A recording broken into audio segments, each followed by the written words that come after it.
obligation, it is reciprocal. And finally, the art of marriage involves not only marrying the right partner, it is being the right partner. Amanda and Adam, you have come together so that the love which brought you to this union may go out beyond yourselves onto the lives of others. And you know it is not easy to build a deep, personal relationship, even in marriage. So we ask that the promises and hopes of this union be realized. Grant Adam and Amanda the patience to listen, the capacity to understand, the compassion to give comfort, and the joy to laugh and to be. Let your marriage make a home where neither person is a stranger. Let it offer illumination and growth. Let it bask in the joy of giving and the excitement of shared discoveries. Let it be large enough to endure the challenges of things. May silence never separate you. May you always return to each other. If I could just share a few words from my heart with both of you today. The Art of Marriage is a very interesting reading. When we met, we talked a little bit about it. It was written by a fellow named Wilfred Peterson. Probably none of you have heard of Wilfred Peterson, but he was an essayist and philosopher from the 30s and 40s. But interesting, it was almost the entire text of the ceremony between Paul Newman and Joanne Woodward in 1958. I think they had a pretty good marriage, a pretty good stretch. But a couple of things in the art of marriage I think really bears reflecting. One of the things that is mentioned is never going to sleep angry. What I'd like to suggest is every night before your heads hit your pillows, that you find something to appreciate about each other that day. And I bet you can. And the other thing that I wanted to reflect on was it mentioned how important it is to forgive and to forget. Forgiveness is a wonderful notion. Sometimes we associate forgiveness with weakness, but really it's a wonderful thing to do for each other. If you break the word up, forgiveness, it means you're an advocate for giving. So you're going to make mistakes along the way. It's so important that you forgive each other, and it's also important that you forgive yourselves. It's the most healing thing you can do. So now that you have considered these words of love and commitment, I will ask each of you to affirm your decision to become husband and wife by responding to the following questions of vows in a positive manner. That will work. First, Adam. Adam, do you take Amanda to be your wife, to share your life openly with her, and strive to love, honor, and stand beside her always, in times of celebration and in times of sadness, in times of health and in times of sickness, in times of joy and in times of challenges?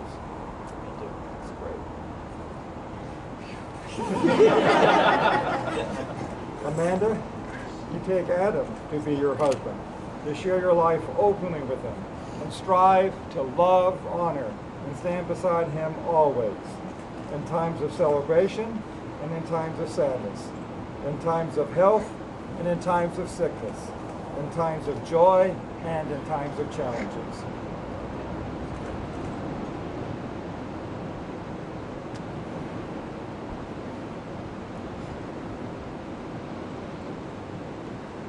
A circle is a symbol of the sun, the earth, the universe, of wholeness, perfection, peace, and of unity.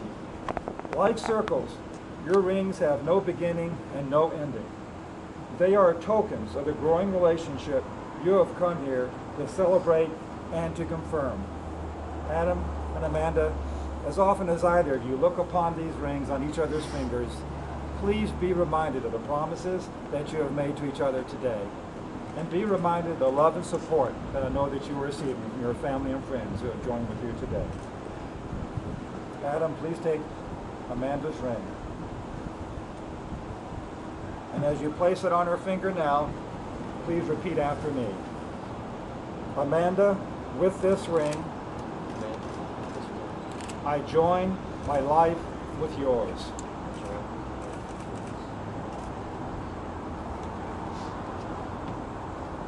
Amanda, please take Adam's ring. And as you place it on his finger now, please repeat after me. Adam, with this ring, I join my life with yours.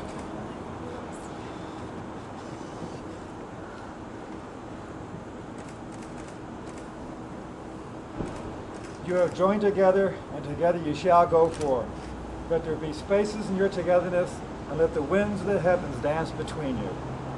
Let your love be a moving sea between the shores of your souls. Let your love sing and dance together and be joyous. Let each one of you also be alone, even as the strings of the lute are alone, though they quiver with the same music. And together, let your love create a harmony that will bring light and joy to you and your wonderful family and friends who have joined with you today.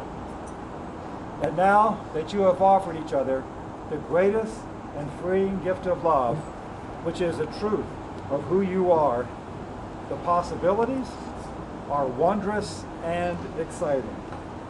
I invite you to celebrate this moment right now.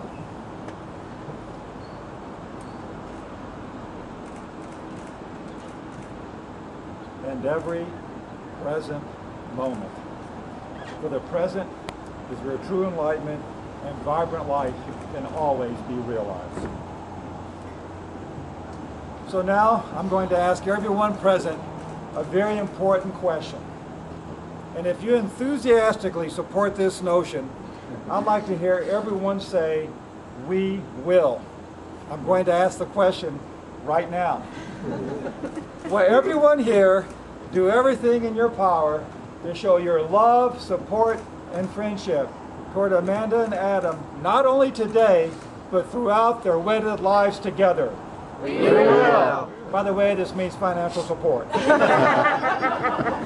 So, with a light heart, I congratulate you both and borrow some words from Robert Browning. May you grow old together, the best is yet to be. May your hands be forever clasped in friendship, and your hearts always connected in love.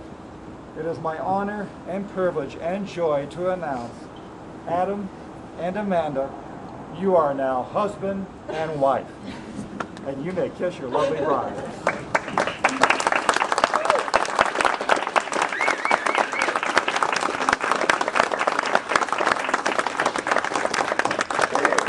You stand up.